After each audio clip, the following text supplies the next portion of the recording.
Bueno, primero que nada, muchísimas gracias por esta maravillosa oportunidad de compartir con ustedes. Es un placer. Bueno, acontece que tenemos que conversar un poco de las generalidades de los venenos, una visión en el caso de las emergencias hospitalarias. Eh, Bien, siempre tengo una hora, vamos a correr porque es un tema bastante amplio. Siempre digo eso y siempre me paso. Así es que comenzamos. Muy bien, muy bien. Bueno, lo primero que quiero recordarles es que América Latina y a nivel mundial contempla una base importantísima de información. No tenemos ningún conflicto de interés, por lo cual con toda tranquilidad empezamos por la base del portal científico de Cielo SC, que es como se escribe, de la Organización Panamericana de la Salud y acompañado por la Organización Mundial de la Salud, donde encontramos artículos, documentos, revistas e informaciones detalladas para la tropicalización de este tema para cada uno de los países, ya que algunos países cuentan con más o menos especies en lo referente a este tema. De igual, con toda confianza, le recomendamos la Organización Mundial de la Salud y la Naciones Unidas, que cuenta con amplios documentos para tratar de entender la mecánica de los venenos, sin importar que hablemos de especies de Asia como la mamba, la Kreitz, la Boomslang, la serpiente de Russell y la mamba negra. Muy bien, bueno. Eh, Sistemáticamente la biología nos ofrece 5 superfamilias que agrupan alrededor de unas 1.000, 1.500 serpientes a nivel general, entre chiquitas, medianas, pequeñas, grandes, gigantes y supergigantes. De este grupo, el género Colubridae es el género que más nos va a importar a nosotros, la superespecie Colubridae. Ahora, tenemos que recordar también que históricamente el ser humano y la serpiente han tenido grandes problemas. Conocemos historias tanto desde la parte marina, como nos lo ilustra la imagen, como problemas desde orden religioso, en donde el libro del Génesis pues, nos habla de todo lo sucedido allá en el Edén y que eso terminó, pues, según Quino, en un juicio bastante complejo de la enemistad entre el ser humano y las serpientes. ¿Por qué digo esto? Porque no todo extremo es malo y resulta que algunas especies son controladoras vectores de otros. Epidemiológicamente, podemos hablar que a nivel mundial, y esto está basado en un artículo de los doctores Spiro y Graf de finales de 1980, uno de los trabajos importantes en este tema para el portal de la revista Cochrane, que es la medicina basada en evidencia, en donde se enumeran una cantidad de elementos, en donde estos eventos suelen ser en trabajadores agrícolas, lo que nos refiere a zonas de orden rural o semirural. Eh, Personas que cometen el grave error de tener una pitón reticulada, que aunque no es una especie venenosa, pues vamos a tocarla acá como un elemento de interés y le ponen un, un babero o un vestidito y le ponen un nombre muy coqueto y después resulta que no saben qué hacer con 7 metros de culebra, de serpiente, perdón, y más de 100 kilos de peso. Los niños que obviamente no tienen este conocimiento, no saben a qué se están enfrentando y pues ven algo muy bonito. Aquí algunas de estas especies tienen colores llamativos. Y como regla general en la naturaleza, todo lo que es colorido es de advertencia porque es tóxico, mediana o altamente venenoso. Las personas que en el manejo exceden sus límites de la seguridad, pues piensan que ellos son inmunes a cualquier cosa y el abuso en el exceso de confianza y la falta de seguridad pues los lleva a este tipo de accidentes. Y todavía en esta parte del siglo tenemos ciertas sectas religiosas, de hecho hay algunas todavía muy famosas al suroeste de los Estados Unidos, en donde parte de sus actos de confianza y demostración en sus comunidades, de su rectitud dentro de los mandamientos divinos, tienden a realizar ciertos actos, especialmente con la cascabel del Pacífico, una serpiente de veneno neurotóxico bastante importante, en donde caminan, hacen danzas, y si la serpiente te muerde, pues entonces no era cierto que estabas en muy buenos pasos. A nivel general, este artículo, los doctores Sparrow y Grapp nos mencionan que un promedio de un 83% versus un 17, 18% de estos accidentes suelen ser de orden veneno. También podemos hablar de que se denominan de entre 8 y 12 personas de estas víctimas terminan falleciendo por los efectos que estos venenos tienen. Esto los doctores Sperry y Graf en su momento lo justificaron en el hecho de que dependiendo de la región en donde nosotros nos encontremos, nos enfrentamos a fenómenos sumamente importantes: distancia, acceso a la resolución o al primer auxilio o la estabilización o el manejo adecuado de la mordedura de serpiente, eh, o la picadura de algún o mordedura de algún insecto, dependiendo de cuál sea su mecanismo de inoculación.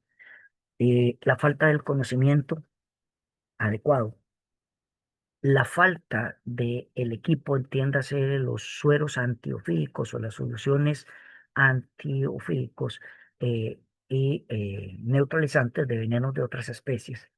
Y lo más importante, que en muchas ocasiones tenemos todo y no tenemos quien lo aplique. Se suman en esto. Esto puede generar, ya que, como habíamos mencionado y como estamos hablando acá, un 50% de estos eventos se producen en miembros inferiores y un 30% de las víctimas son niños, y las mordeduras aproximadamente un 20 de ellas se producen en mano.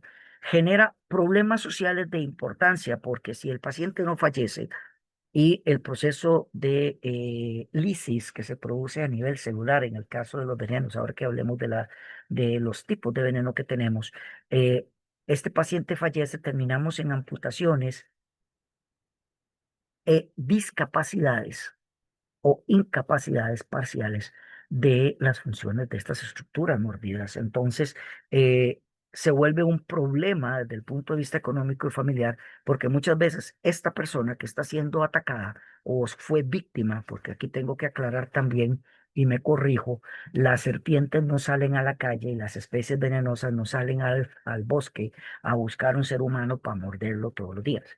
Somos eventos casuales de un proceso de obtención de alimento, y hasta la fecha nosotros no formamos parte de esa lista. Muy bien, bueno, como un ejemplo para nuestro país, en los últimos 20 años, Costa Rica cuenta con una población de especies eh, ofídicas de 118. Hay una discusión en las 119, pero de las cuales 18 son venenosas. Una es la más común, la Botrops asper, conocida como la terciopelo acá en Costa Rica. En los últimos 20 años de reportes de accidentes, 600, 610, 620, 611, y por ahí se mueve. Se habla de un promedio de 101 accidentes por especies no venenosas, y un 80%, un 405, un 410, un 420 de personas que anualmente sufren una mordedura de serpientes por esta especie particular. Dos razones lo justifican a través del Ministerio de Salud de nuestro país y el Instituto Clodomiro Picado White en nuestro país, que es el regente desde hace ya varias décadas, bastantes, compitiendo y compartiendo conocimientos con el Instituto Butantan allá en Brasil, que se genera el evento de ser el nombre más común en nuestro país, en la agricultura y en los medios, por ser la serpiente más popular, que queda versado en la memoria de la gente. Y pues aquí todo lo que repta termina siendo otro subset, o sea, terciopelos, y muchas veces no sucede así. Inclusive cuando ya se ve la regionalidad de la especie, se logra determinar pues que corresponde a otros, pero desafortunadamente los reportes siguen siendo así. Epidemiológicamente también, como les mencionaba rápidamente, aquí tenemos dos especies: Clelia clelia, que es dispersada en toda América Latina. En algunos países se le conoce como víbora de sangre o cabeza de de clavo, cabeza blanca, o cabeza de cobre, separándola de la víbora cobre, porque esta especie en particular es una especie que es un vector, un predador, un controlador. Por lo tanto, producto de estas anécdotas, historias y cosas que envuelven la relación del ser humano con la serpiente, hacen que permita que la proliferación excesiva de las especies productoras de veneno alcance números a veces incalculables o exagerados porque no tenemos vectores naturales como estamos hablando específicamente de esta. Tal vez esta fotografía pues no es el mejor ángulo, pero lo que se ve azul es una clelia adulta y esto que estoy recorriendo aquí, que se ve acá como blanco con rayitas, es una serpiente terciopelo. Tuve la oportunidad, algunos dirían que el gusto, otros el disgusto de ver esta pelea mientras me encontraba en una práctica de medicina tropical en las partes bajas de las selvas de la zona de Talamanca. Estábamos caminando hacia un centro de atención bastante alejado, unos 4 horas caminando, y de pronto con los estudiantes que se encontraban conmigo escuchamos el sonido en el zacate, en la selva, en la orilla del césped, y de pronto pasó una cesta terciopelo, aproximadamente unos 3,5 metros. Acá pueden alcanzar promedios hasta de 4. Y atrás venía esta otra monstruosa serpiente sopilota, como se les llama en Costa Rica por su color oscuro, detrás de ella.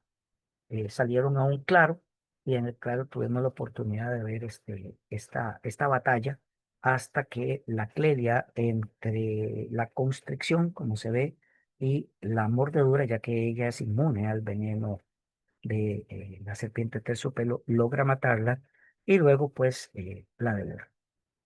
Muy bien, bueno, ¿qué es una serpiente? ¿Qué es una culebra? Porque dependiendo de la regionalidad donde nos encontremos y la historia popular, tenemos diferentes, tendemos a decirle serpiente a todos o tenemos a decirle culebra a todos. En España le dicen víbora a las venenosas, entonces cada país tiene su forma de llamarla. Pero básicamente hablamos de dos grupos, uno que produce veneno, uno que no. Y las características son básicas. ¿Por qué es importante tener una leve idea de esto a nivel hospitalario y prehospitalario? Simple, porque si no las personas tendrían que perder el tiempo tratando de cazar el espécimen para llevárselo y enseñárselo al facultativo que va a atender a la paciente o la víctima en este caso. Bueno, cabeza redondita, es una serpiente. Las serpientes productoras de veneno hay una tendencia a ser un poco triangular, específicamente porque en la parte posterior de la angulación de su mandíbula tiende a ser un poco más triangular porque los roedores que normalmente o las presas que normalmente cazan pueden alcanzar dimensiones diferentes. Ojos redondos, lo que no produce veneno. Ojos rasgados típicos de un reptil clásico, su iris rasgado para lo que tiene veneno. Foseta loreal, que es esto que está acá, esta es la nariz, y esto que está aquí atrás es la foseta loreal cercano a la órbita ocular, que es como un termoscan, es lo que les permite. Algo que hay que recordar es que las especies productoras de veneno, algunas no tienen visiones buenas o son del todo, no voy a decir ciegas, pero tienen una pobre visión, por lo cual nos escanean por temperatura. Y es la forma en que ellas calculan distancia, peso y cantidad de veneno que debe de ser inoculado a la víctima, la cual tienen intención de cazar.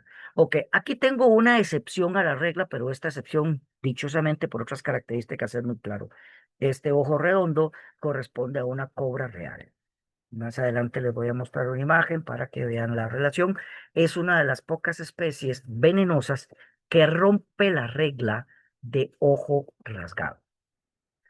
Dichosamente, pues es otras características que nos permiten fácilmente identificarla, además de la regionalidad. Espero que ningún vecino eh, tenga una de estas especímenes cerca de nuestros hogares. Muy bien, no producen veneno, obviamente. Las serpientes del orden no venenoso, la gran mayoría cazan por constricción, es decir, aplican presión una vez que se enrollan en su víctima hasta matarla por eh, asfixia. Y esto lleva a paro respiratorio y paro cardíaco. Obviamente venenosa, tienen la capacidad de producir un veneno. Aquí nos vamos adelantando: veneno neurotóxico o citotóxico. Algo que es claro, y esto es una cuestión pre y hospitalaria, perdón, me corrijo, es que tanto las especies venenosas como las no venenosas cuentan en su boca con una gran cantidad de bacterias, eh, desde el orden de las enterobacterias, bacilos positivos y gram negativos, Clostridium y Cocos de la familia pues, gram positivo y gram negativo. Esta flora de veneno, perdón, de bacterias, forman parte del veneno.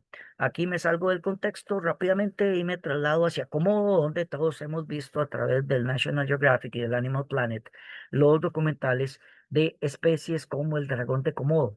La alta concentración de sus bacterias tiene la capacidad en la mordedura de provocar la muerte de su víctima por un proceso de sepsis de alta y rápida colonización, por la cantidad incontable de bacterias que tienen, que permite una acción de envenenamiento por daño de órganos, de alguna manera. Esto, al combinarlo con los componentes del veneno, que ya vamos a entrar en materia, pues rápidamente genera que el resultado final sea el deseado, en este caso por el reptil, que es la muerte y la digestión de su presa. Muy bien, bueno. Existen 5.843 artículos relacionados con los componentes del veneno, de los cuales me faltan los 543 para decir que en algún momento los he visto todos. Y llegamos a la conclusión de que, indistintamente de las traducciones y todo lo que encontramos que se menciona, como por ejemplo la neurotoxic fraction venom o hemotoxic fraction venom, traducimos al español la fracción neurotóxica o la fracción hemolítica del veneno. Esto forma parte de una cascada, es decir, no existe un veneno que es únicamente hemolítico, quiere decir que actúa sobre la sangre, o existe un veneno que es puro totalmente hacia la parte neurológica o nerviosa para producir.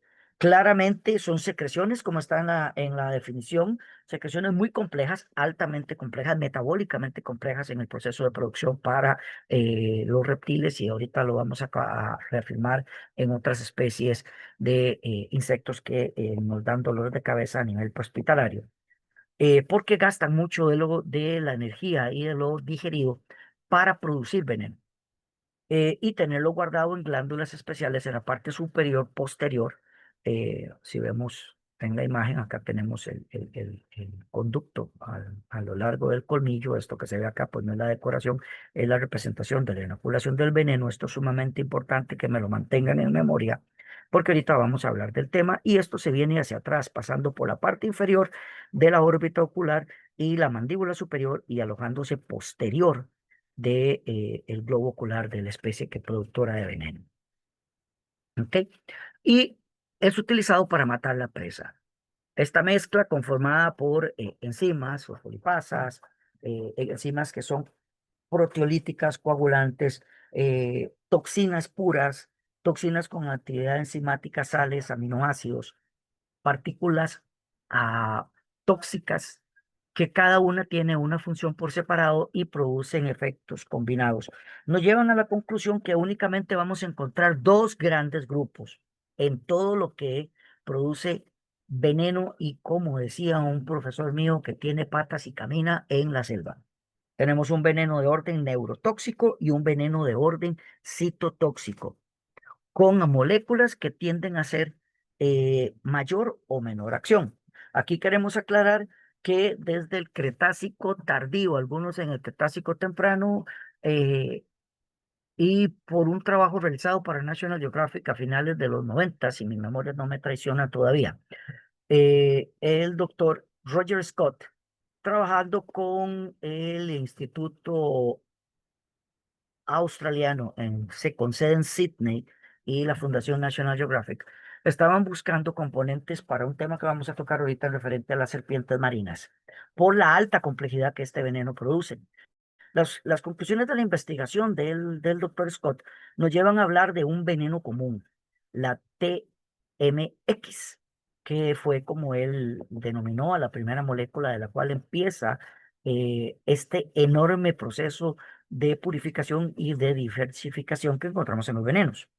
De igual manera, lo asocia a la antecesora de la famosa titanoboa, que ya nos está hablando, por eso hablé de cosas grandes, enormes, gigantes y supergigantes, porque aunque algunos dicen que es mito o realidad, encontramos gran cantidad de cosas que nos ponen a pensar o nos hacen buscar más en relación a especies constrictoras de enormes tamaños. Bien, dicho esto, recordemos que el veneno fue una herramienta creada y evolucionada para obtener comida. Depende de varios factores. Número uno, ¿dónde estoy? No es lo mismo que esté en el desierto, en una zona desértica, no es lo mismo que esté en el océano, no es lo mismo que esté en la selva, o no es lo mismo que me hayan reducido mi espacio selvático para vivir cortesía de la urbanización global y entonces tenga que enfrentarme a modificaciones de espacio, camuflaje y áreas donde yo pueda encontrar alimento. Además, también depende de la población con la que yo me desenvuelva. Si soy el único predador en la zona, pues no tengo competencia, pero si tengo más predadores de mi misma especie o otras especies que compartimos la misma dieta alimenticia, pues esto va a generar una necesidad de un veneno que sea rápido y efectivo, es decir, eficiente. Lo que podríamos decir que estamos teniendo una cátedra o un conversatorio para saber cómo matar rápida, silenciosa y efectivamente, qué es lo que necesita una serpiente. Imagínense una serpiente marina en medio del Pacífico, que es el único lugar donde las vamos a encontrar, y tratando de cazar un pez, y el pez llega a caer muerto 1 kilómetro después de donde fue mordido. Es aprovechado por otro predador. Por lo tanto, los venenos tienen una acción de segundos a pocos minutos para poder lograr este cometido. Bien, empecemos a hablar por el veneno de orden neurotóxico. Bueno, ahí tenemos una representación de la placa sináptica. Eso quiere decir que es el lugar en donde la terminación nerviosa, que la tenemos por acá, hace contacto con un punto específico de la placa muscular. Tenemos enzimas y eh, características proteínicas presinápticas, porque este espacio blanco es como lo que se denomina la sinapsis, donde se produce el milagro el milagro final de el impulso neurológico, y acá donde podemos ver que aparecen las dendritas, pues es el paquete muscular. Muy bien, yo quiero mover mi mano, rápidamente lo pienso, ese pensamiento se convierte en un impulso eléctrico que viaja a través de los nervios, llega acá, bueno, aquí tenemos la representación de la descarga, llega a donde encontramos una enorme cantidad de vesículas con acetil-CoA, que se combina con la colina, otro mediador químico, que se encuentra en el espacio sináptico y postsináptico, y se convierte en una cosa que se llama acetilcolina, que es lo que permite que el músculo ejecute lo que yo pensé que quería hacer. Tomar agua, coger el mouse, tomar la lata de refresco que está junto a mí, levantarme de la silla, etcétera. ¿Qué sucede? Una vez que el veneno es inoculado, este veneno viene a trabajar normalmente a nivel, en su gran mayoría, de orden postsináptico, de orden postsináptico, compitiendo con los receptores por todas las formas desde la farmacología que nosotros conocemos. Hablo de por competición, por saturación, por sustitución, por desplazamiento, por inhibición, etcétera, etcétera, etcétera. Esto hace que eh, se genere un estado de flacidez. Al mis músculos no poder tener la capacidad de responder, la presa normalmente muere por la incapacidad de mover sus músculos, que es de excéntrico hacia centrípeto, es decir, de afuera hacia adentro, siendo los últimos órganos atacados la musculatura responsable de la respiración, por ende sistema respiratorio, por ende corazón, y muere. Algunas de estos venenos también actúan a nivel presináptico, bloqueando la unión de la acetil-CoA con la colina para permitir el movimiento, y eso genera que la víctima tenga un aumento de los estados de flacidez. Por lo tanto, mayor o menor concentración, dependiendo de lo dicho anteriormente en relación a las características de este veneno. Entre más competencia, entre menos comida tengo y entre más agreste ese lugar y más me cueste a mí a conseguir mi alimento, pues mi veneno tiene que actuar más rápido. Esto se aplica en todas las especies de animales que producen veneno de este orden. Bien, ahora, el veneno citotóxico tiene dos efectos. Esto, como lo mencionamos, es una alta combinación de componentes que van a cambiar nuestra cascada de coagulación. Quiere decir que donde se supone que yo debería estar sangrando, estoy coagulando, y donde yo debería coagular, estoy sangrando.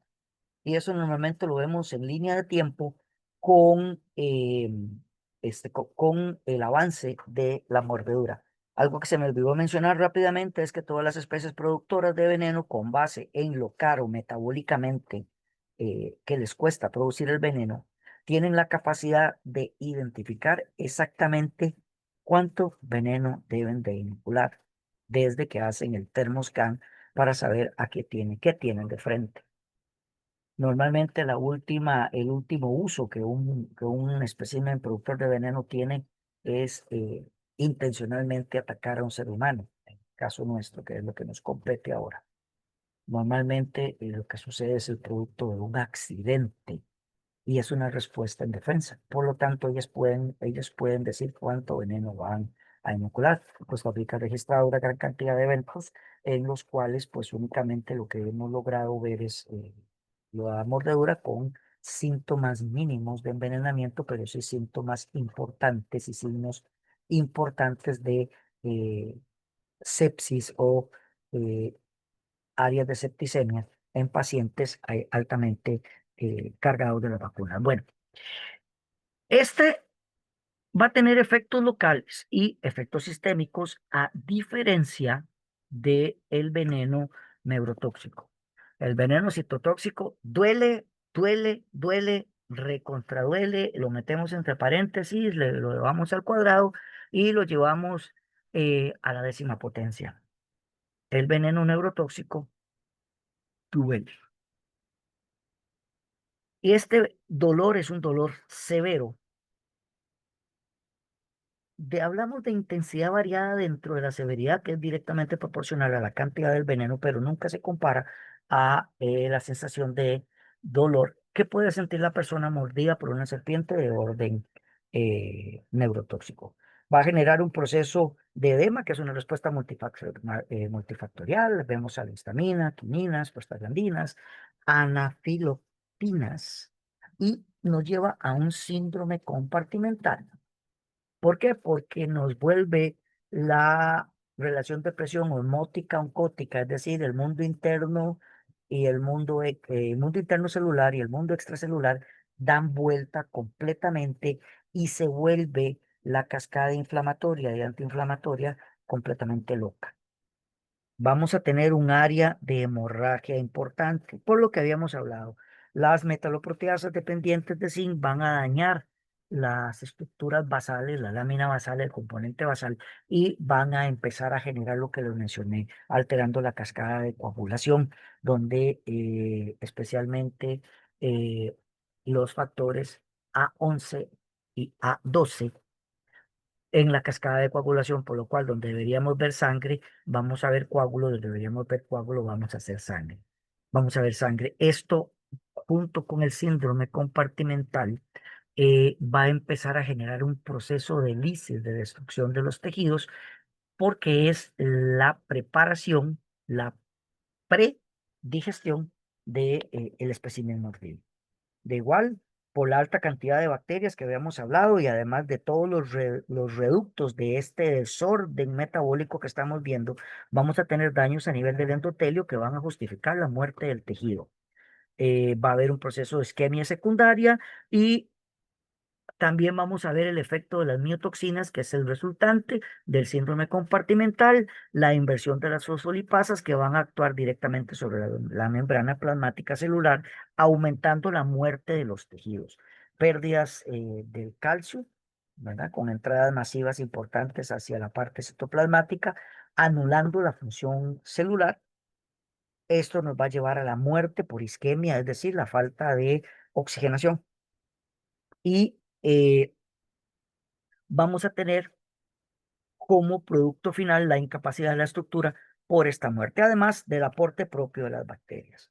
Muy bien. A nivel metabólico, esto es importante, vamos a tener los cuadros hemorrágicos que les estaba hablando, que se van a ver a través de mucosas, como las mucosas a nivel de las encías, a nivel de la nariz, en el caso de las mujeres a nivel inclusive vaginal, a nivel de las escleras, las conjuntivas, vamos a ver sangrados, vamos a tener un shock cardiovascular porque vamos a tener una inversión total de el efecto normal de la presión y tanto los valores de presión osmótica y oncótica que son los que corresponden al equilibrio.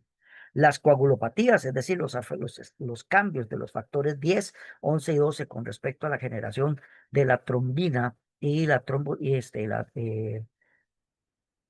fibrina, que son los responsables de la producción de los coágulos y la detención del sangrado, todo esto va a dar vuelta y como les dije, pues va a generar obstrucción a nivel de venas y arterias, impidiendo la adecuada aporte sanguíneo e irrigación de nutrientes en el intento de la víctima de huir de su predador. Todo este desorden nos va a llevar a una inversión de los valores normales de sangre y aunque no estamos sangrando abiertamente, para el cuerpo va a ser que tenemos una hemorragia y va a iniciar todos los procesos del shock, llevándonos a un shock cardiovascular porque le va a ser imposible poder corregir estas medidas. Y por su parte, pues los remanentes del veneno, podemos ver acá una imagen, un corte histológico en donde estas vacuolas grandes que tenemos acá son el resultado de la acción a nivel renal de los túbulos donde el paciente va a empezar a perder la función renal, la función hepática, y vamos a tener problemas como la disminución en la cantidad de orina o la ausencia total de la capacidad de orina y generando una necrosis y una lesión tubular irreversible a nivel del riñón. Como podemos ver a nivel general, pues el veneno es una fórmula mágica efectiva para poder neutralizar y matar. Dentro de esta gran superfamilia que nosotros vimos, tenemos tres grupos que son a nivel de serpientes sumamente importantes. El grupo hidrófide, serpientes marinas, el grupo elápide, que agrupa con diferentes nombres a ciertas serpientes que cazan por inoculación de veneno neurotóxico en América Latina exclusivamente y que son primos lejanos de la mamba, de la Crites, de la Russell, de la Cottonmouth en Estados Unidos, la boca de algodón eh, de la mamba negra y de la Bundsland. Quiero hablar específicamente que también tenemos, para desgracia de todos, en el sector prehospitalario, serpientes que combinan ambos tipos de veneno. Vamos a encontrar serpientes como la Cottonmouth y la Russell y algunas especies de serpientes marinas que tienen componentes de orden neurotóxico y componentes de orden citotóxico en mayor o menor escala. Muy bien, vamos a hablar rápidamente de estas tres familias, ¿verdad? El género hidrófile, como les mencioné, son especies marinas, alrededor de unas 50 y tantas especies, que están repartidas a lo largo del Pacífico, especialmente Pacífico Centro-Sur, porque les gustan las aguas frías. Nunca vamos a encontrar una en las zonas caribeñas ni en las zonas del Atlántico. Va a ser muy difícil. Primas directas de la mortal cobra, la Crites y las mambas, la Bumsland, que un día decidieron y escucharon eso de que en el mar la vida era más sabrosa y decidieron irse a vivir al agua. Dichosamente, algunas de ellas, a pesar de la gran complejidad que presenta sus componentes y la producción de sueros antiofídicos, o sea, sueros que neutralicen y actúen sobre este veneno, Algunos venenos utilizados especialmente con experiencia australiana, que es la que contempla alrededor de sus tierras la mayor cantidad de cosas que tienen veneno. Es el lugar donde si usted quiere vivir una aventura venenosa puede ir a pasear tranquilamente, porque todo ahí tiene características venenosas por la particularidad de esta tierra interesante. Y estos venenos estos sueros eventualmente podrían encontrarse. Bueno, una ventaja y una desventaja es que tienen una boca bastante pequeña, con un par de colmillos frontales fijos que se encuentran ubicados en la parte anterior de su maxilar superior, que se conoce como proteofiglia. Esto permite que haga una mordedura eficiente en el caso de cazar. Son altamente, no son agresivas, son muy dóciles, si se puede utilizar la palabra, dentro de lo que cabe. Yo me tendría una pecera con una cosa de estas ahí adentro, a pesar de que si no la molesto no me va a hacer nada. Y tienen la desventaja de que producen una cantidad muy pequeña de veneno, que puede matar de 3 a 10 personas, por un promedio de 3 personas, rápidamente. Alrededor de ubicadas en golfos y bahías a 1,3 o a 3 kilómetros también de las costas. Cuando ellas muerden, especialmente especies muy grandes como nosotros, primero que nada, no va a morder a nadie que esté fuera del agua, no van a estar en la orilla donde revientan las olas, aunque pueden llegar ahí, que es un accidente, que es una casualidad, arrastradas por la marea en un estado de tranquilidad o en busca de algún pez. Ellas no te van a morder. Normalmente los accidentes se producen por la necesidad del ser humano estar tocando, molestando, etcétera. Lo primero que van a hacer es con su boca cerrada golpear, hacer un ataque sin abrir sus mandíbulas, por lo que les mencioné de ahorremos veneno. Si la agresión continúa, va a haber una segunda mordida que se da en los pliegues, especialmente del índice y pulgar, por lo pequeño de su boca, dependiendo del tamaño también de la especie, algunas más grandes, otras más pequeñas. Y este primer ataque no va a llevar veneno. El segundo ataque, el tercer ataque efectivamente te va a mandar a un hospital y si tienes suerte, te quedas en este mundo. Hay venenos de este tipo de especies que pueden matar en aproximadamente 10, 15, 20 minutos, dependiendo de la cantidad inoculada, y otros que tal vez no te matan, pero te van a hacer pasar unos días en el hospital terriblemente mal y creo que ahora con toda la propiedad lo puedo decir, preferiría mil veces que me volví que te diera COVID a que pases en el hospital lo que sucede con estas especies, porque producen una acción rápidamente de excéntrica a concéntrica con una pérdida progresiva, rápida, que se detiene en un momento para los movimientos de miembros superiores e inferiores, dificultad para respirar, dolor abdominal, visión borrosa, alucinaciones, dificultad para hablar. Una sensación de dolor bastante constante, no intenso de orden punzante. La experiencia australiana menciona que tip para rescate en aguas, que al colocar compresas frías alrededor de la estructura mordida, permite que el veneno se lentezca en su avance. Ahorita vamos a ver rápidamente una lista de cosas que no hay que hacer con respecto a la mordedura de la serpiente. Y como último, pues estamos poniendo acá que sus componentes varían entre 2 y 150 componentes y la poca cantidad y la dificultad de capturar todas las 50 especies ha generado hasta la fecha tener un suero antiofídico de orden común o un suero antiofídico para cada especie que sea funcional, porque también en la regionalidad de todo el Pacífico van a variar las especies y los componentes. Muy bien. Las toxinas clínicamente, ya les mencioné, son de orden neurotóxico, pero como ellas comen pescado, los pescados tienen carne, pues por supuesto va a haber miotoxinas dando vueltas por ahí que dependiendo de la especie van a actuar en mayor o menor. Como mencionamos, es una parálisis periférica de orden competitivo, es decir, su rápido ataque y su rápida acción va a estar mediada por el desplazamiento de todos estos elementos receptores de la colina y la acetilcolina y otros mediadores químicos dentro de la transmisión nerviosa de la víctima mordida. Los receptores postsinápticos de orden nicotínico son los de mayor agresión y también los de acetilcolina en la placa neuromuscular. Eso significa la imposibilidad de movimientos voluntarios, aunque lo piense 150.000 veces, para mí va a ser imposible, ¿verdad?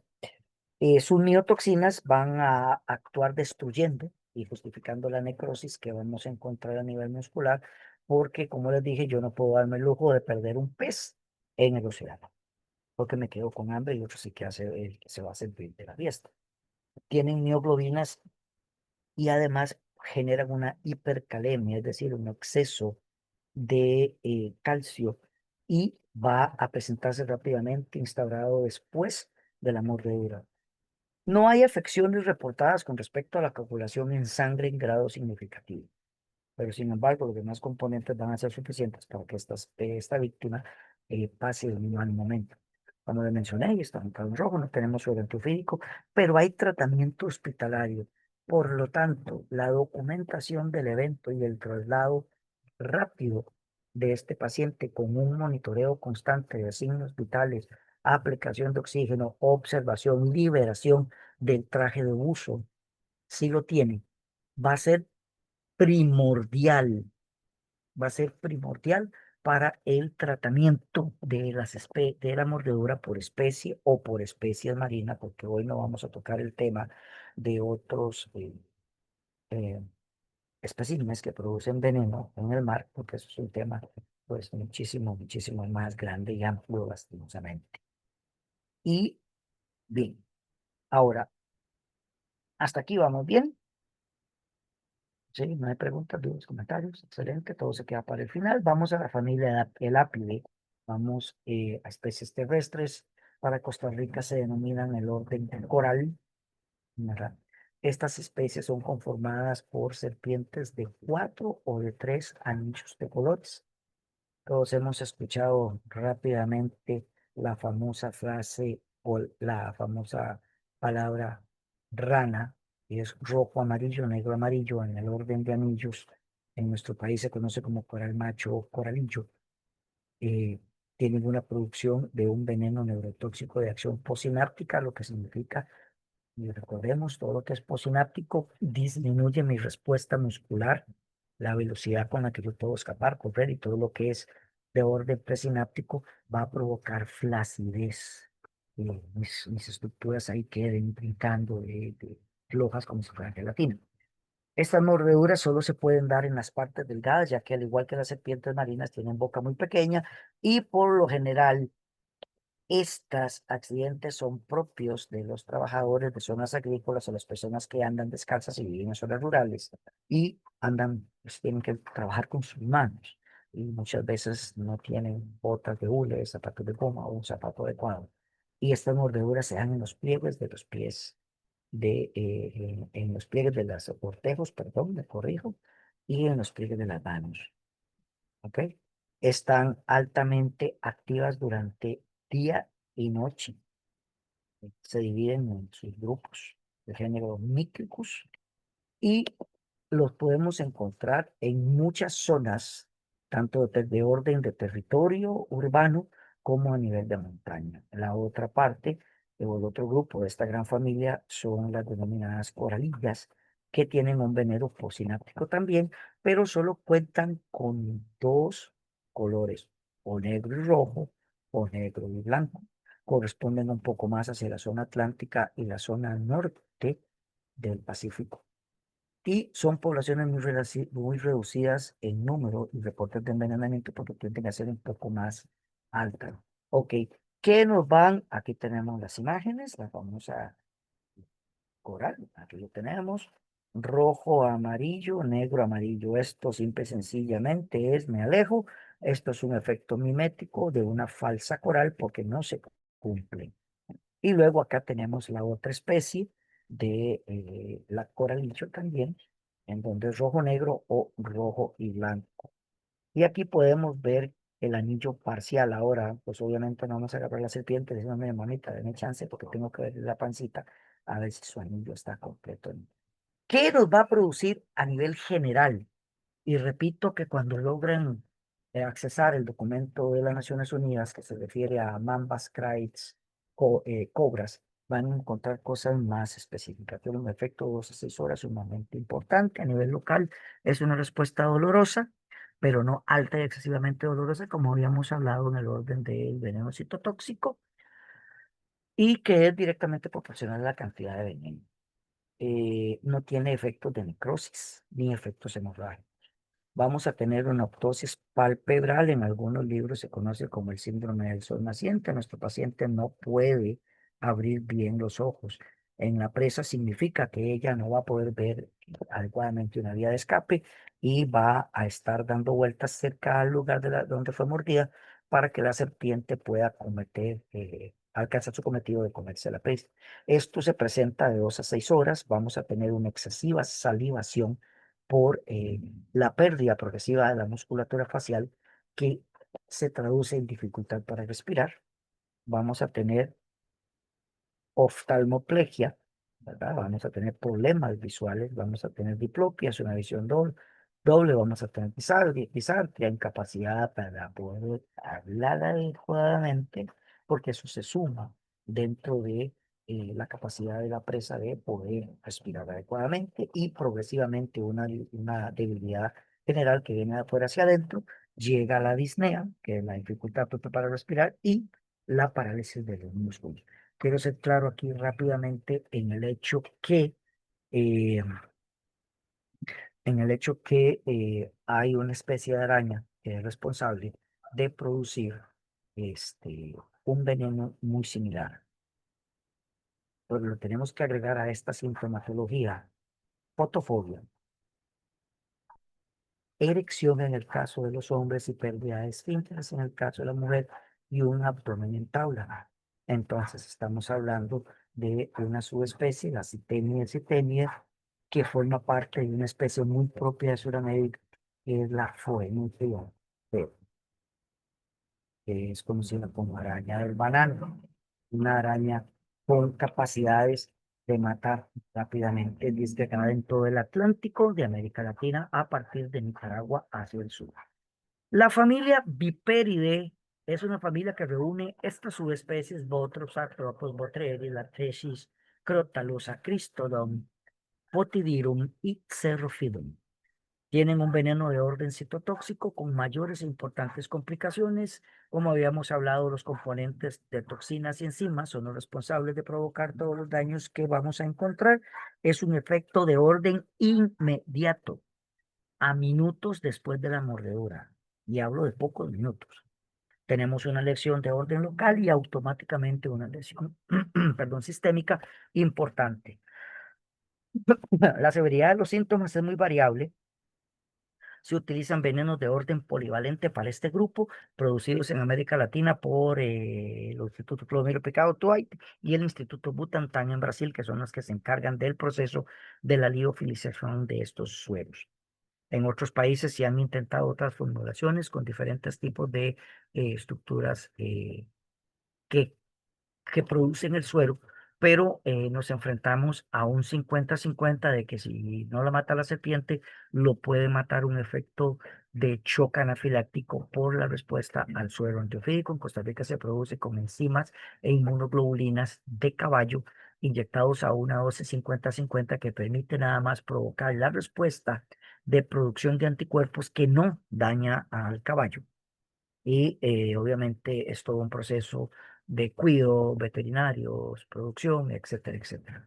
En otros países como India se utilizó inoculando gallinas para producir inmunoglobulinas del grupo Y, pero el que es alérgico al huevo, pues no le logramos resolver el problema y más bien aceleramos su paso al más allá. Y se ha utilizado con ovejas, con cabras y otro tipo de cosas, pero ha primado la producción a través de inmunoglobulinas de IgG de caballo y IgE de caballo, que han sido las más aceptadas por el cuerpo, siempre con el riesgo 50-50. Ahora, a nivel de las serpientes de orden citotóxico de la familia Viperidae, hay varios elementos que podemos sumar que dependen del área del efecto final. ¿Dónde me mordió? La cantidad de veneno que me inoculó, la talla y el peso de la víctima, y el estado fisiopatológico de la víctima. Lo voy a poner de esta manera, no es lo mismo que una serpiente muerda a Arnold Schwarzenegger en sus mejores años como físico-culturista, entre Conan el Bárbaro y eh, no ver la película cuando él hace de robot, eh, a un niño. No es lo mismo que sea Luferino, el famoso fisicoculturista que hizo a Hulk en sus primeras versiones, un hombre totalmente sano, a un adulto mayor o un joven o un adulto joven que está enfermo y comprometido. Todos esos elementos deben de ser medidos inmediatamente. Bueno, uno no tiende y la prudencia, la decencia, y los expertos en las presentaciones dicen que uno no debe hacer eso, pero esto es adrede. Esto es lo que encontramos en cualquier cantidad de panfletos, libros y recomendaciones de orden popular y hasta escuchado en algunos servicios hospitalarios. Pero lo vamos a resumir de la siguiente manera. Mencionamos que una vez que la serpiente muerde e inocula el veneno, no hay poder en este planeta más que el poder celestial para sacar el veneno completo del cuerpo. Una vez inoculado, no hay nada que lo saque. Por lo tanto, hacer incisiones, como se había visto en las películas, como se nos había dicho, agarren el cuchillo y córtenle en cruz a la parte y usted empieza a chupar y a escupir, a chupar y escupir. Primero, no tiene ningún efecto para la víctima. Segundo, usted le está agregando más bacterias a la zona dentro de las bacterias que ella tiene. Tercero, si usted tiene alguna herida en la boca, pues felicidades porque con su amigo o su familiar van los dos de la manita y con suerte los internan en el mismo salón y corren el riesgo de morir ambos, porque usted lo que está haciendo es inocularse en forma indirecta el veneno. No usemos torniquete. Una vez que el veneno entró al cuerpo, les digo, no hay poder que lo saque. Esta antigua práctica de colocar un torniquete, según algunos, para concentrar el veneno en un solo lugar, no sirve, no funciona, porque en el momento que quitemos ese torniquete en el centro médico o en el lugar de asistencia o de intercambio de traslado vía terrestre, vía aérea o marítima hacia la zona de resolución final, eso va a ser un tsunami más grande que el del terremoto de Japón, que va a recorrer toda la estructura y se va a disgregar por todo el corriente sanguíneo y vamos a aumentar las complicaciones que ya presenta. Algunos textos, libros y comentarios, excepto lo que les dije para las especies marinas, no pongamos hielo. Recordemos que el hielo provoca lesiones por quemadura por frío y no vamos a resolver solamente en las especies marinas, especialmente hablando de las serpientes, el género Hydrophilidae. Interesantemente genera este fenómeno de disminución en el proceso y el metabolismo y comportamiento de sus características bioquímicas y retrasa el avance. Algunos han dicho, abre el carro, el capó del carro, la tapa del carro, dependiendo del nombre que le damos en cada uno de nuestros países, y pongámosle corriente. No sean groseros. Tras de que ya está mordido, todavía lo vamos a electrocutar y dejarlo peor que un bombillo de 50 watts. No administremos sustancias químicas, no administremos extractos de plantas. Para Costa Rica, excepto de una especie que se encuentra en los manglares, que tiene un componente anticoagulante que tiene que pasar por un proceso de purificación y liofilización en orden bioquímico, no les va a servir para nada. Por el contrario, vamos a aumentar la capacidad o la facilidad de provocar más infección en el área. No le den bebidas alcohólicas, necesitamos que llegue sobrio al hospital, tanto la víctima como los acompañantes. Lo mencioné, no hagamos succiones con la boca. Esto va, como les dije, favorecemos el proceso infeccioso y no va a garantizar nada. ¿Qué es lo único que tenemos o qué es lo que tenemos que hacer? Primero, debemos de calmar a la víctima, inmediatamente identificar el lugar y el o los accesos del colmillo. eh, Deberíamos de andar un lapicero o yo preferiría un marcador permanente, marcar en círculo donde se encuentran las mordeduras en forma individual y luego a 2 centímetros de incisión que se encuentra más proximal al cuerpo, ponemos los dos dedos y marcamos una raya y anotamos la hora, porque de esta manera o ponemos un espadrapo y anotamos la hora. Si somos el cuerpo de respuesta que llegó a esta información, tenemos que recopilarla y, como en el accidente cerebrovascular, tener una aproximación de el tiempo que ha transcurrido. Tenemos una ventana de 2 a 4 horas cerca y de 2 a 4 horas lejos de un hospital.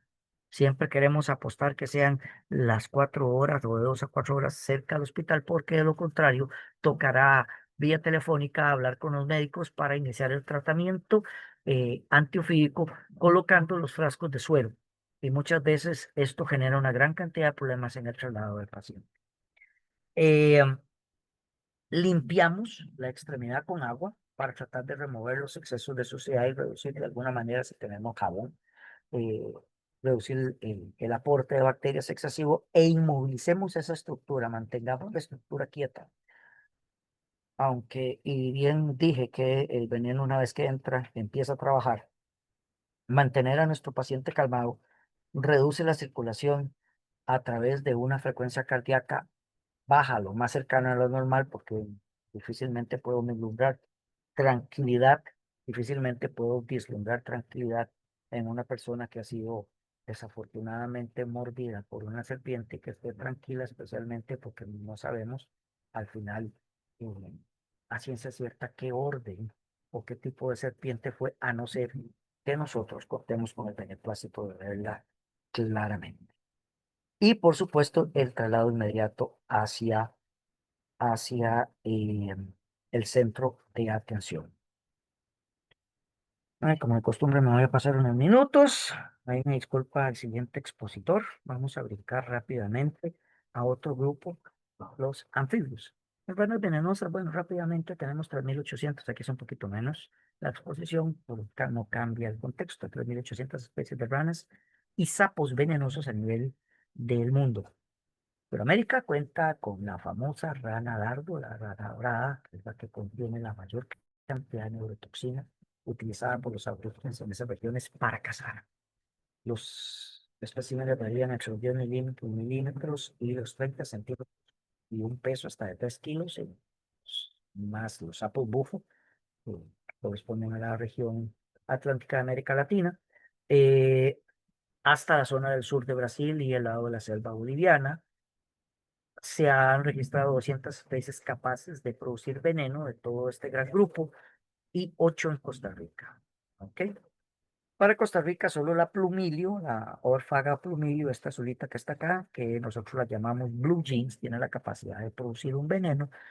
Lo que producen son venenos de orden, de orden opioide, se comportan como los opiáceos de alguna manera, dependen de la cantidad de la dieta de las hormigas que comen, porque las hormigas cortan y utilizan plantas que llevan, hojas que llevan a sus hormigueros para producir ciertos hongos, y como remanente que queda en el exoesqueleto de estas especies de las hormigas, estos componentes en el cuerpo, la rana los utiliza a través de exudados como una manera de protección.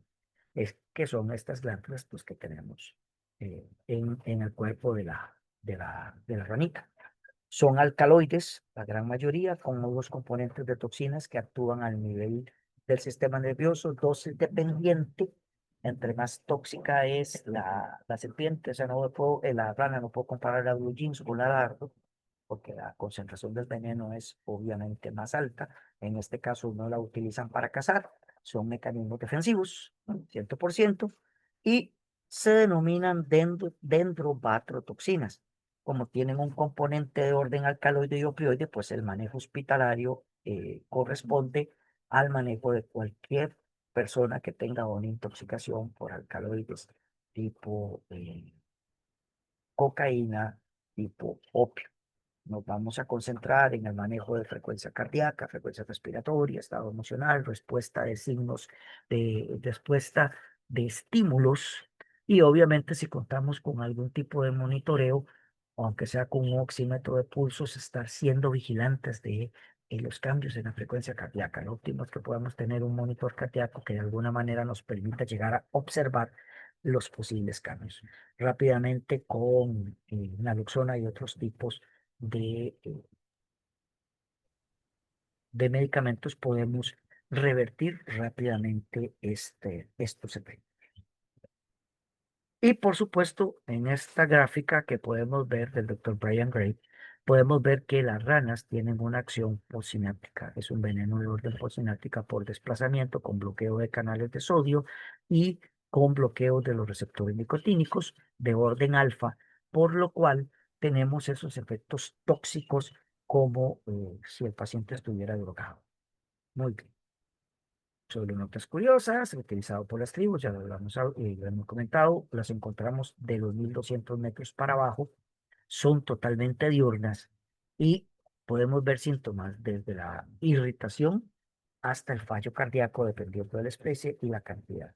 Muy bien, rápidamente seguimos en el orden artrópoda, o sea, himenópteros, ok, en un planeta donde si las insectos fueran más grandes, este sería un planeta dominado por insectos, pero acá nos interesan los himenópteros, efectivamente, abejas, avispas y abejorros, y el grupo de la clase arácnide, básicamente, donde tenemos el grupo de las arañas, que corresponde a los escorpiones y las garrapatas, como especies importantes. Muy bien, bueno. Ok, esto ya lo habíamos comentado. Es un poco de información que queda ya ¿cómo se llama? En la presentación que les compartí para el final y nos venimos para acá. Ok, el aguijón. Ahí tenemos una imagen de un aguijón de una abeja, perdón, con la porción cerrada y al otro lado tenemos esta guillotina con un filo que claramente se puede observar y la punta filosa que permite. Estas puntas bajan en forma lateral inmediata acompañadas conforme el aguijón va ingresando. La abeja muere porque estas sierras hacen que permanezca y todo el aparato productor es desprendido de su abdomen, a diferencia de la avispa que no tiene la sierra. Por lo tanto, la complicación de un ataque por una avispa impera dependiendo de la especie sobre el de la abeja. Una avispa puede hacer más daño que una abeja en un ataque, dejando de lado el efecto de el choque anafiláctico. Bueno, su aguijón, que es su sistema opositor, que fue modificado en las hembras para atacar y defenderse. También las abejas no andan buscando, ni las avispas andan buscando humanos para atacarlo. Son respuestas, más ahora que tenemos la el infortunio de que hace muchos años en Sudamérica se liberaron y escaparon 5 reinas de abeja africana, y ahora en la Latina tenemos una combinación entre la apis mellifera, que es la productora de miel, y la africana. Entonces, tenemos una apis mellifera que es la casera un poquito más agresiva, que responden a olores, vibraciones, sonidos y obviamente agresión directa sobre las otras especies cercanas al panal o la agresión directa al panal. Este aparato está conformado por elementos articulares que son los estiletes y 2 lancetas, que son las que les mencionaba, el estilete y las lancetas, que van a romper la piel para la conducción del canalículo para el veneno. Estos dientes permiten que se enganche y pues la abeja, como les dije, es una picadora única. Este gráfico rápidamente nos habla de la combinación de elementos de los venenos. Las aminas biógenas, que son los responsables de provocar la respuesta inflamatoria, presentes, unas más y otras menos, entre abejas, avispas y abejorros, siendo mayor la concentración en abejas y avispas. Enzimas que van a permitir inversión de los canales de conducción y mediación en la respuesta nerviosa y además en la respuesta anafiláctica, y proteínas y péptidos, especialmente la apamina y el péptido PDM y el antígeno 5, que son los más importantes, especialmente el PDM, que es el responsable de la respuesta de acción de orden neurotóxico. Es un veneno de orden neurotóxico como está acá. Tiene un gran poder antigénico, eso significa genera inflamación y sensibilidad, pudiendo llevar a una persona a un debut de una respuesta anafiláctica, en donde deberíamos trabajar rápidamente con un acceso venoso, con clorotrimetrón, con dexametasona, posiblemente 2 ampollas. Recordemos que la carga máxima son 16, pero en casos extremos podemos comenzar con 8, con una clorotrimetrón y con una décima de epinefrina a nivel subcutáneo de ser necesario, oxígeno, monitoreo cardíaco y traslado inmediato hacia el centro asistencial. Hay casos, y ya hace poco, con un mes y medio, me sucedió que cumplimos el protocolo base y el paciente, aunque empezó a revertir todos sus síntomas de respuesta irritativa, dificultad respiratoria, yo siempre les digo que 10, a mí no me duele, como yo no soy el que fue picado ni nada, nos cuesta mucho entender eso, mucho, más o menos, o un poquito, o ahí vamos, como decimos los picos. Entonces usamos la escala 10 como lo peor que se puede sentir, como lo peor, el máximo dolor, como la peor sensación, dependiendo de lo que tengamos de frente, y 1, no tengo nada, yo estoy bien. Y este muchacho no pasó de 5, y hubo durante el traslado que repetir la dosis, especialmente con clorotrimetrón, en este caso ya no intravenoso, sino subcutáneo, con ya no dexametasona, sino con solumedrol, que es un esteroide más fuerte y un acceso venoso ya para utilizar otro tipo de medicaciones, amén de resolver el problema, monitoreo cardíaco y observación en el área de emergencias. Esta variación es la que nos da la responsabilidad de los venenos, y la diferencia del veneno de la avispa es que tiene una mayor concentración del antígeno 5, que es responsable de provocar estos problemas. Bueno, ya lo habíamos mencionado, a nivel local, un dolor intenso en la picadura, se den horas. En muchos casos puede haber una respuesta aumentada o respuesta anafiláctica tipo 4 tardía alrededor de las 24 horas posteriores en la extremidad. Eso no significa que el veneno se reactivó, eso significa que nuestro sistema inmunológico pasó por las 4 etapas de respuesta inmunológica. Y eso con un round de antihistamínicos y de esteroides debía orar básicamente eh, revierte. Recordar que las lesiones en cara y cuello son altamente importantes porque el proceso inflamatorio va a actuar sobre el área respiratoria. Y a nivel tóxico, pues peligro cuando tenemos más de 20 a 30 picaduras, ¿verdad? Dolor de cabeza, fiebre, espasmos, eh, dolor musculares, convulsiones, vómito, diarrea, edema, urticaria. Ahí vi que Nacho levantó la manito, ya casi termino para que podamos retomar y darle espacio al siguiente expositor. Vómito, diarrea, edema, inflamación generalizada, urticaria. Estas reacciones son sumamente importantes, y en forma intensa depresión cardíaca, cambios en la ritmicidad por la respuesta individual. Esto normalmente no es una regla. Esto lo podemos ver en forma individual en cada paciente, por lo tanto, la posibilidad de que tengamos acceso a un monitor cardíaco de orden básico para tratar de ver cómo se están comportando las ondas y la transmisión eléctrica cardíaca sería maravilloso para podérselo documentar al médico. Y ahora con el acceso al teléfono, pues podemos estar enviando a distancia imágenes de qué está sucediendo, videos cortos. Entonces, retomar depresión cardíaca, arritmia, la hipotensión que justifica la falla renal y el shock, porque genera este tipo de cambios, al igual que el veneno neurotóxico en las serpientes, genera un cambio en la presión osmótica y oncótica, es decir, lo que está dentro y fuera de la célula. Es el responsable de que nuestro cuerpo crea que tenemos una hemorragia abierta y nos estamos, como hacemos acá en Costa Rica, yendo en sangre. Muy bien, aquí.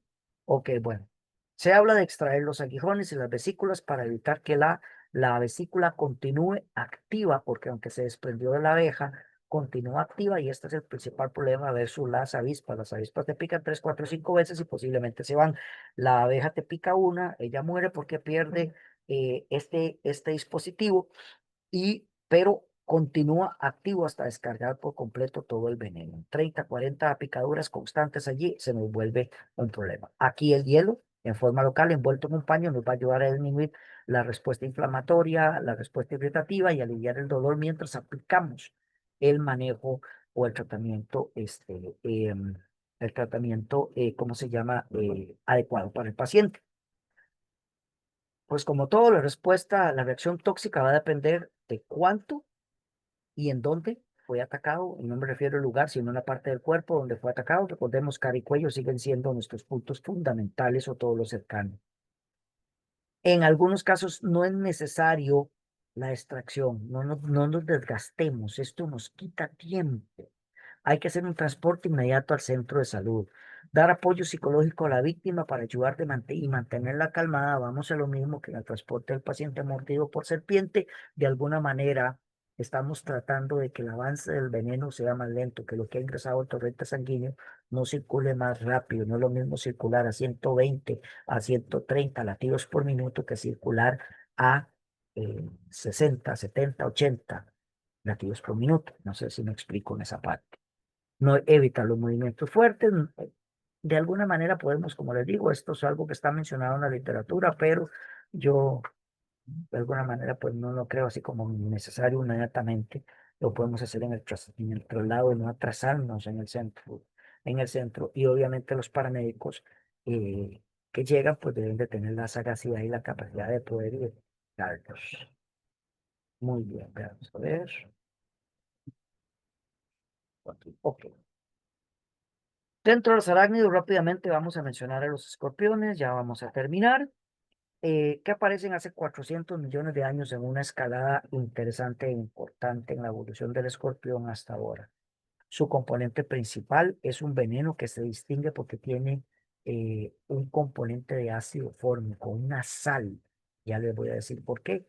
Esta sal es una sustancia ácida porque los escorpiones, antes de generar el veneno, inyectan una sal de orden ácido potásico dolorosa para evitar el ataque y la agresión. Si la agresión continúa durante la inoculación, en esa fracción de segundo, en esa décima de segundo, pasa al componente de veneno, que es rica en proteínas de orden neurotóxico. Aunque ellas, ¿y por qué? Porque ellas duran de 2 a 3 semanas para reponer el veneno. Especialmente considerado, por ejemplo, el género Titus, tiene la capacidad de generar un veneno 100 veces más tóxico que el de una serpiente. ¿Ok? Lo que les mencionábamos, trabaja a través de una pretoxina que induce mucho dolor, produce acciones locales que desaparecen pronto, pero cuando se da la picadura realmente vamos a lo mismo, depende de la talla, depende de la especie, depende del lugar en donde fue inoculado, normalmente manos y pies son los lugares favoritos para este tipo de ataques. Y los síntomas y las complicaciones van desde el minuto 1 hasta el minuto 60, dependiendo de los elementos clásicos de inoculación de dengue. Muy bien. Para finalizar rápidamente, vamos a hablar de los géneros de araña, las arañas, los 4 grupos importantes, la clase arácnida, alrededor de 65 familias, de 35.000 especies, 65 producen veneno, a través de quelíceros que tienen glándulas inoculadoras para y controlan la cantidad de veneno. Pertenecen al infraorden Araenomorpha y son cruzados con glándulas que se encuentran en esas glándulas cruzadas en el cefalotórax.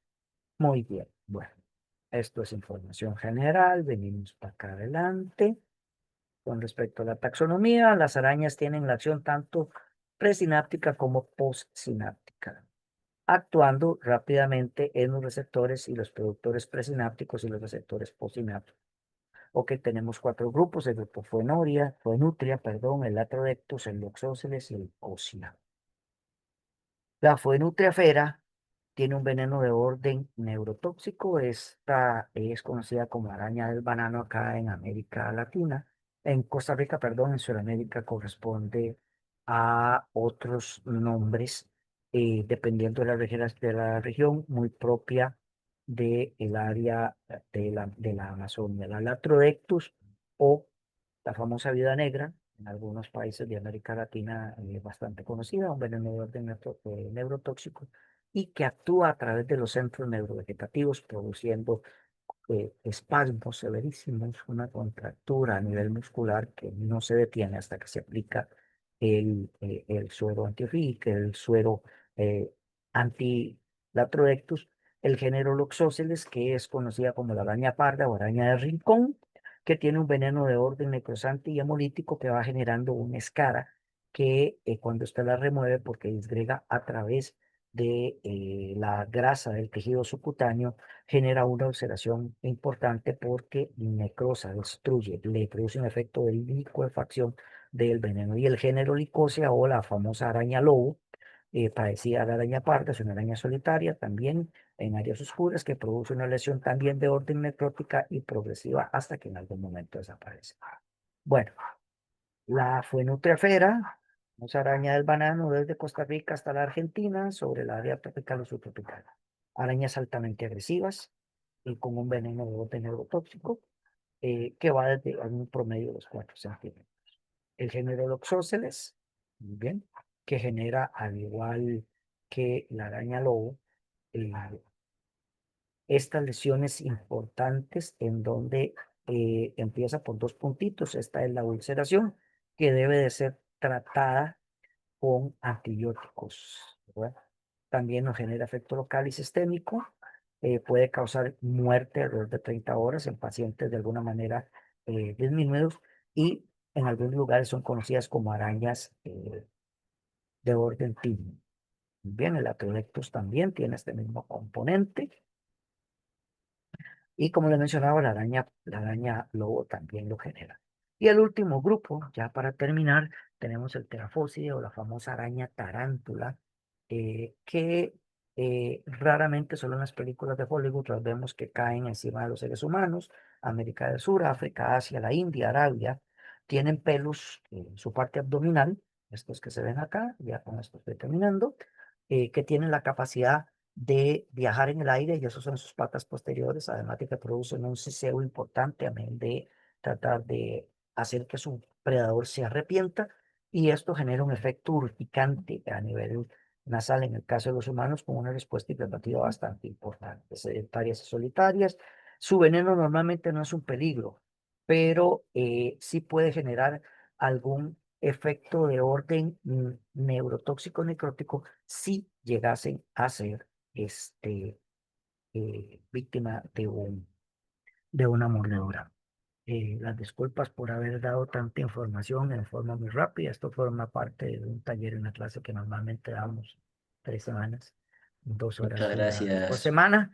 No sé, Juan Carlos, si hay alguna pregunta, mis disculpas para la siguiente expositora. Si no hay preguntas, pues obviamente damos el espacio correspondiente.